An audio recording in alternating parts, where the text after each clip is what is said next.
Assalamualaikum warahmatullahi wabarakatuh. Salam sejahtera untuk kita semua. Alhamdulillah hari ini kita bertemu kembali di mata kuliah Pendidikan Ilmu Pengetahuan Sosial. Hari ini kami dari kelompok 10 akan mempresentasikan materi tentang perangkat pembelajaran ilmu pengetahuan sosial. Sebelum masuk ke materi, saya akan memperkenalkan nama anggota dari kelompok 10 dan dosen pengampu. Nama anggota dari kelompok 10 yang pertama ada Resma Angelika atau saya sendiri, yang kedua ada Elsa Fazira PA, yang ketiga ada Putri Novitasari, dan yang keempat ada Oktariana Rusli. Dan untuk dosen pengampu, yang terhormat Bapak Dr. Rizwan Jainuddin, Magister Pendidikan, dan yang terhormat Ibu Dian Eka Amrina, Sarjana Pendidikan, Magister Pendidikan. Baiklah, berikut ini video pembelajaran dari kelompok kami, yaitu tentang materi perangkat pembelajaran pendidikan IPS atau ilmu pengetahuan sosial. Selamat menyaksikan. Pokok pembahasan yang kami jelaskan. Yang pertama, definisi perangkat pembelajaran IPS. Yang kedua, rencana pelaksanaan pembelajaran atau RPP IPS. Yang ketiga, bahan ajar IPS. Yang keempat, lembar kerja peserta didik atau LKPD IPS. Baiklah, saya akan menjelaskan tentang definisi perangkat pembelajaran IPS. Perangkat pembelajaran adalah sekumpulan media atau sarana yang digunakan oleh guru dan siswa dalam proses pembelajaran di kelas. Perangkat pembelajaran merupakan persiapan guru sebelum melakukan proses pembelajaran untuk mencapai tujuan pembelajaran yang diharapkan. Baik, saya akan menjelaskan tentang RPP atau Rencana Pelaksanaan Pembelajaran IPS. Yang pertama, definisi RPP atau Rencana Pelaksanaan Pembelajaran IPS adalah sarana yang menggambarkan prosedur dan pengorganisasian pembelajaran untuk mencapai satu kompetensi dasar yang ditetapkan dalam standar isi dan dijabarkan dalam silabus pendidikan IPS, serta merupakan persiapan yang harus dilakukan guru pendidikan IPS sebelum mengajar. Yang kedua, tujuan rencana pelaksanaan pembelajaran IPS. Yang pertama, mempermudah, memperlancarkan, dan meningkatkan hasil proses belajar mengajar pendidikan IPS. Yang kedua, dengan menyusun rencana pembelajaran secara profesional, sistematis, dan berdaya guna. C. Fungsi Rencana Pelaksanaan Pembelajaran atau RPP IPS. RPP IPS berfungsi sebagai acuan bagi guru pendidikan IPS untuk melaksanakan kegiatan belajar mengajar atau kegiatan pembelajaran agar lebih terarah dan berjalan secara efektif dan efisien. D. Prinsip-prinsip penyusunan RPP IPS.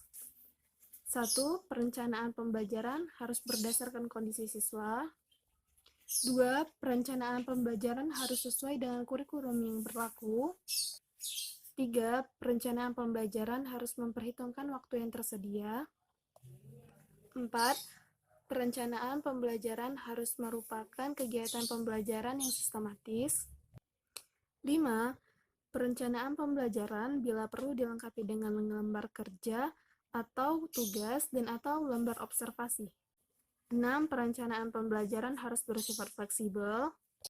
7. Perencanaan pembelajaran harus berdasarkan pada pendekatan sistem yang mengutamakan keterpaduan antara tujuan atau kompetensi, materi, kegiatan belajar, dan atau evaluasi. E. Komponen-komponen rencana pelaksanaan pembelajaran atau RPP IPS. 1. Identitas mata pelajaran. 2. Standar kompetensi. 3. Kompetensi dasar atau KD. 4. Indikator pencapaian kompetensi. 5. Tujuan pembelajaran. 6. Materi pembelajaran. 7. Alokasi waktu. 8. Metode pembelajaran. 9. Kegiatan pembelajaran. 10. Penilaian hasil belajar. 11. Sumber belajar. F. Langkah-langkah membuat rencana pelaksanaan pembelajaran atau RPP IPS. Pertama, mengisi kolom identitas. Kedua, menentukan alokasi waktu yang dibutuhkan untuk pertemuan yang telah ditetapkan. Ketiga, menentukan SK, KD, dan indikator yang akan digunakan. Keempat, merumuskan tujuan pembelajaran sesuai SK, KD, dan indikator yang telah ditentukan. Kelima, menentukan karakter siswa yang akan dikembangkan. Keenam, mengidentifikasi materi ajar berdasarkan materi pokok. Ketujuh, menentukan metode pembelajaran yang akan digunakan. Kedelapan, merumuskan langkah-langkah pembelajaran yang terdiri dari kegiatan awal, inti, dan akhir. Kesembilan, menentukan alat atau bahan atau sumber belajar yang akan digunakan. Kesepuluh, menyusun kriteria penilaian, lembar pengamatan, contoh soal, dan lain-lain. 3. Bahan ajar IPS. A. Pengertian bahan ajar IPS.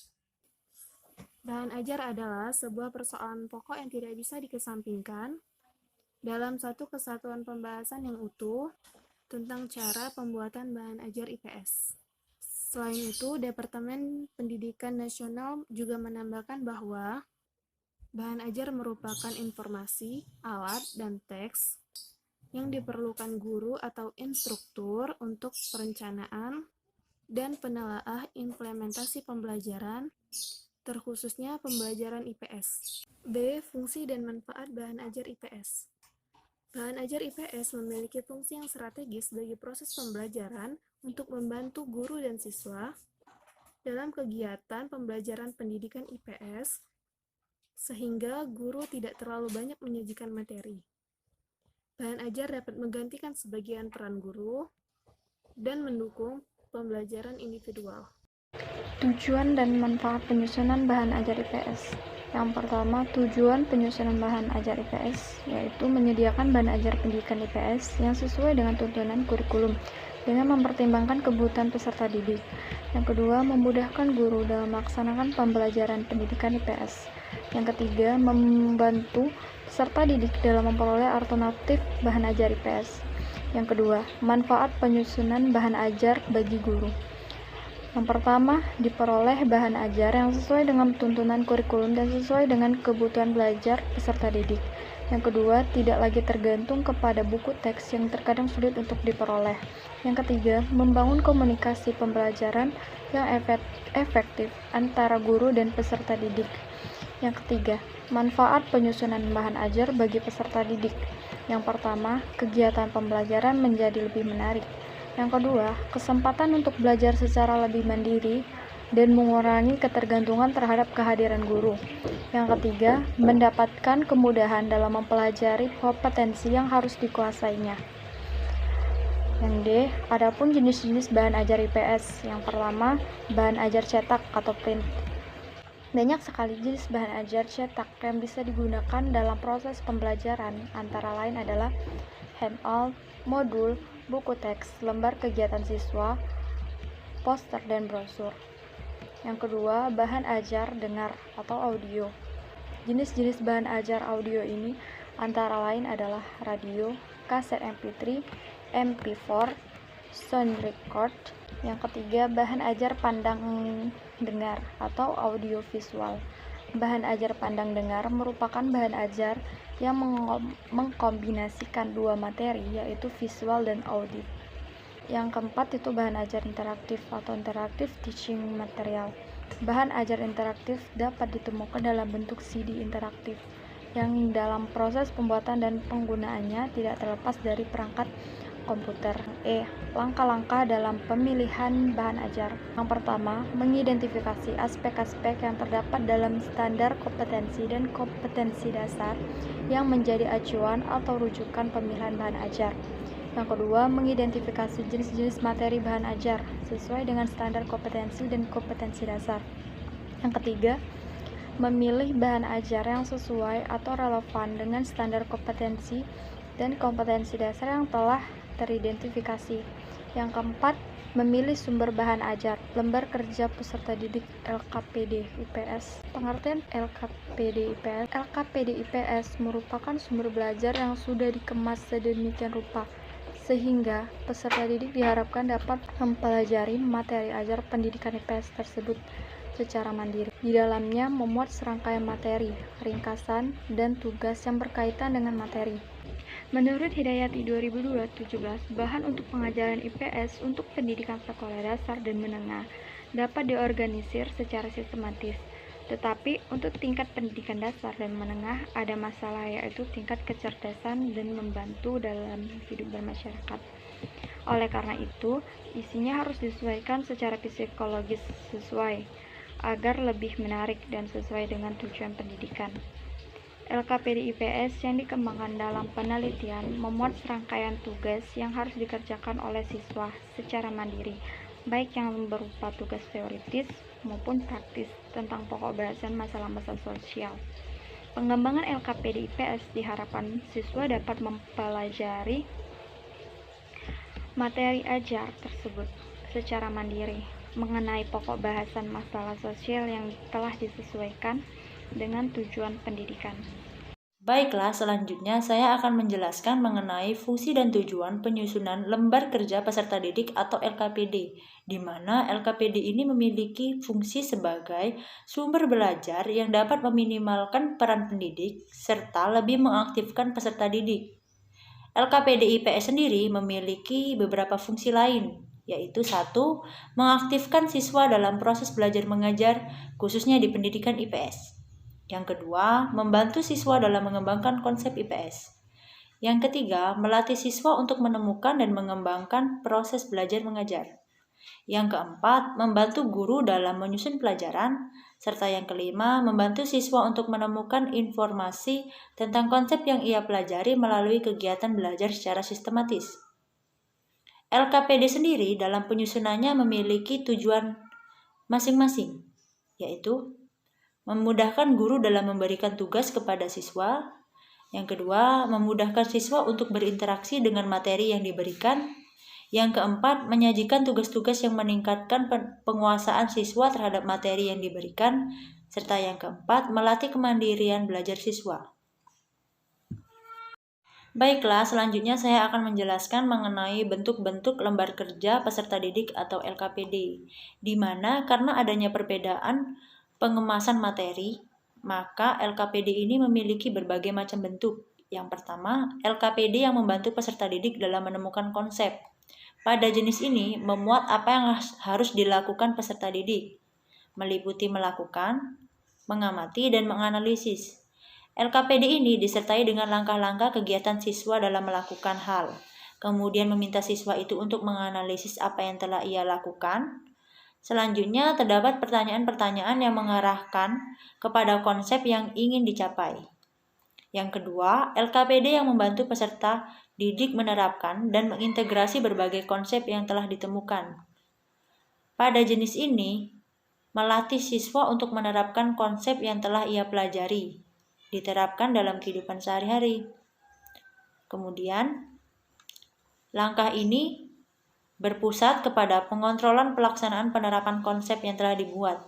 Misalnya, LKPD untuk mengetahui pelaksanaan sikap demokrasi dalam kehidupan sehari-hari dengan cara memberikan tugas kepada siswa untuk melakukan diskusi, kemudian untuk meminta mereka untuk berpendapat secara bebas yang bisa dipertanggungjawabkan, agar dapat memberikan jalan kepada peserta didik untuk mengimplementasikan nilai-nilai demokrasi dalam kehidupan sehari-hari.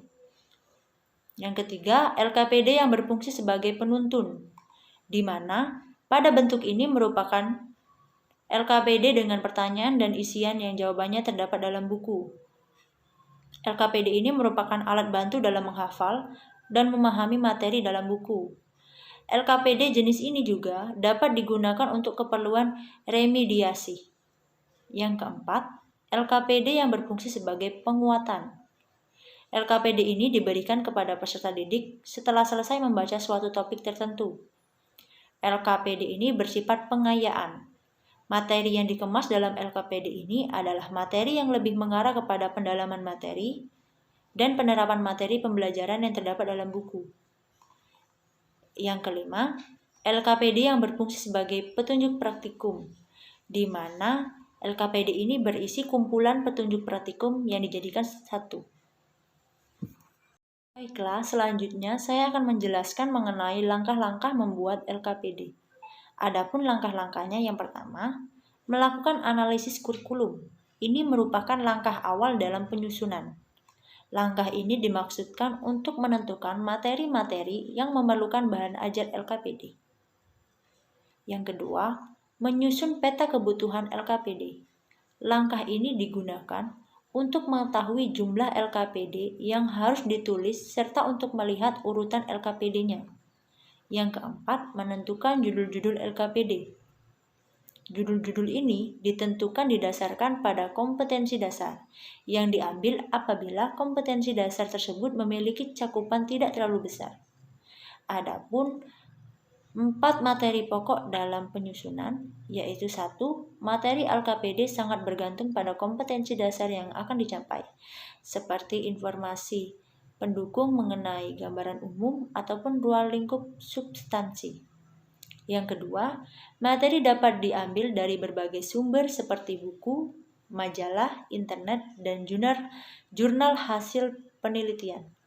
Yang ketiga, supaya pemahaman siswa terhadap materi lebih kuat, maka ditambahkanlah nama-nama referensi yang bisa digunakan siswa agar bahan bacaannya lebih jauh. Yang keempat, tugas-tugas harus ditulis secara jelas guna mengurangi pertanyaan siswa dalam mengerjakan LKPD.